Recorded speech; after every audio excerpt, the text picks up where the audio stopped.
Hi, my name is Silokwani Silatile. I'm a student at University of Pretoria studying BSc Honours Real Estate.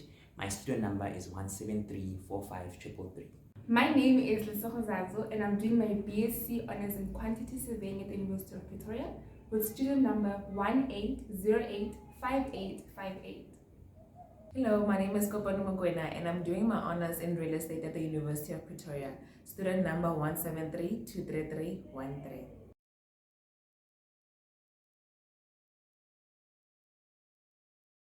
We live in a world that is being digitized at an alarming rate. The construction and property industry has often been criticized for being slow in implementing digitization concepts and principles. However, the impact of COVID-19 pandemic has resulted in an accelerated adoption of digitization techniques being implemented within the construction and property industry, particularly in the development of smart cities.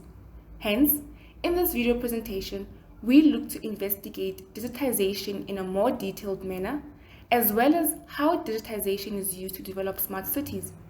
We will further look into what constitutes a smart city and what benefits such cities provide. Real-world cities that have implemented smart city principles will be assessed, and finally, any drawbacks and implications pertaining to smart cities will also be looked into. We will now look into what is digitization. Digitization is the backbone of everything relating to smart cities. The simplest and easiest definition of digitization is the process of converting any analog processes or assets into a digital form. Hence, in relation to the property development industry, it can be said that digitization is what keeps cities relevant in the ever-changing times and trends. With digitization, it is important to note that this conversion takes place without having an impact on the actual process or even its initial outcomes. In other words, when making use of digitization, the deliverable remains the same. In relation to smart cities, when making use of digitization, the main deliverable of a functional, sustainable city is to remain unchanged. Thus, digitization is what enables digitalization to take place in the first place, in that it is through digitalization that technological advancements are used to reevaluate and formulate services. It is through this process that state-of-the-art technologies, such as the Internet of Things and sensor technology, are used in the creation and development of sustainable smart cities. Hence, a very minute distinction is made between digitization and digitalization. Everything therefore starts with digitization, which enables digital transformation using data. A further aspect to be looked into is how digitization aids in the development of smart cities.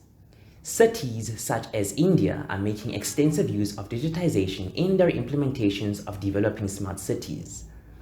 It plans to do this by making use of information and communication technologies, better known as ICT. This further proves that the role played by digital technological advancements will be very crucial, which makes use of the data procured through digitization. And so, digitization plays a key role in the development of smart cities, as it facilitates the provision of ideal solutions in order to monitor the various urban living ways through connecting inhabitants to the cities that they reside in. Now that aspects pertaining to understanding digitization have been covered, a clear definition and understanding of what smart cities actually are, including their benefits, need to be addressed. Oricon states that smart cities are cities that make use of integrated and digitized procedures as well as smart engineering practices and techniques in order to independently regulate itself as a city, including its environment and overall operations. Such cities further make use of advanced technologies such as the Internet of Things, as stated earlier, which allows a smart city to be able to monitor its own environment through sensors and then mechanically improve its operations to suit the inhabitants' needs within that particular environment. Sources such as Deloitte define the Internet of Things as the connection of physical objects within an internet-based infrastructure. It basically allows different devices to be able to connect and share information through the use of the internet.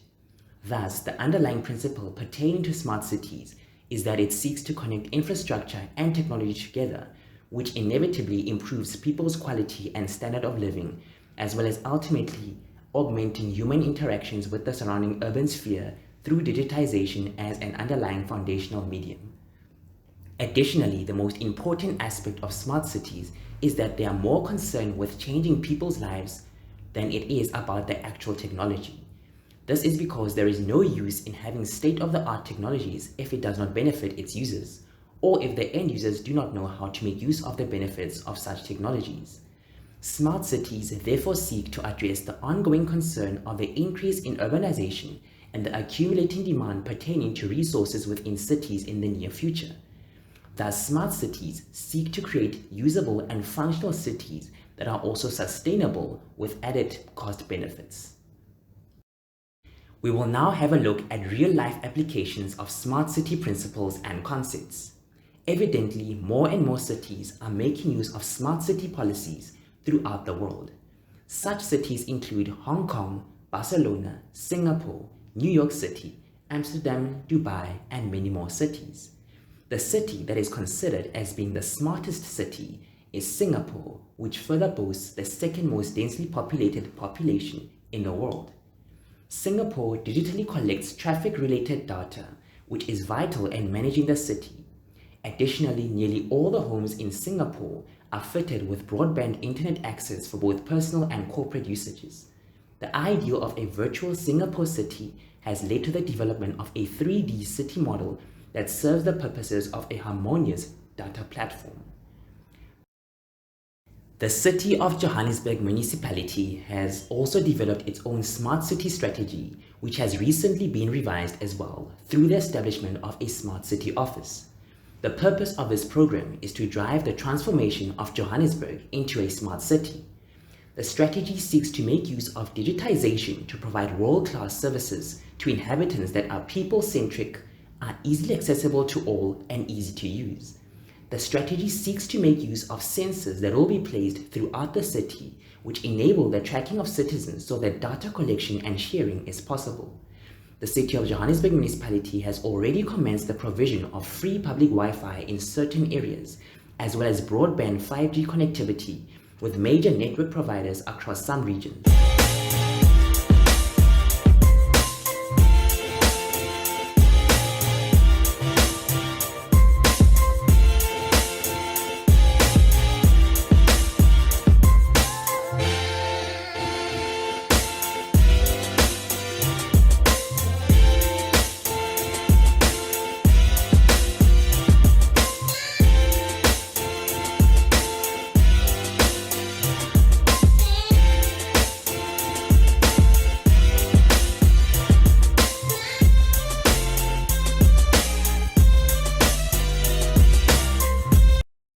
Smart city buildings such as Discovery Building in Sandton have already been developed and are becoming more prevalent, along with smart and efficient mobility platforms such as the Gautrain, most of which encompass digitization, as all analog processes will first need to be converted to digital processes.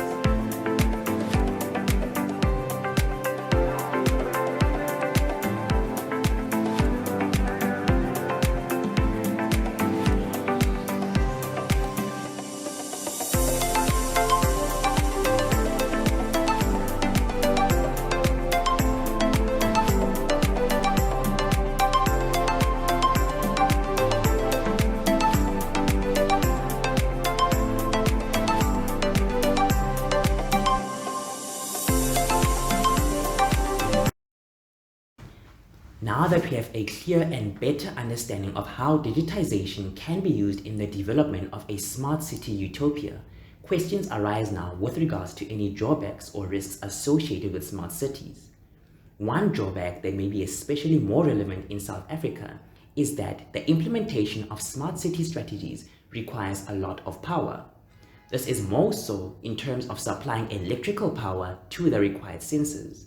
This may prove to be a major hindrance in our country, considering the power supply constraints and load shedding exhibited by Eskom.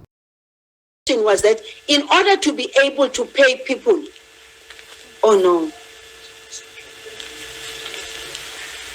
Okay, we seem to be having a problem there. Let's hope it's got nothing to do with load shedding, and we will get the minister back. But another major concern is that of privacy.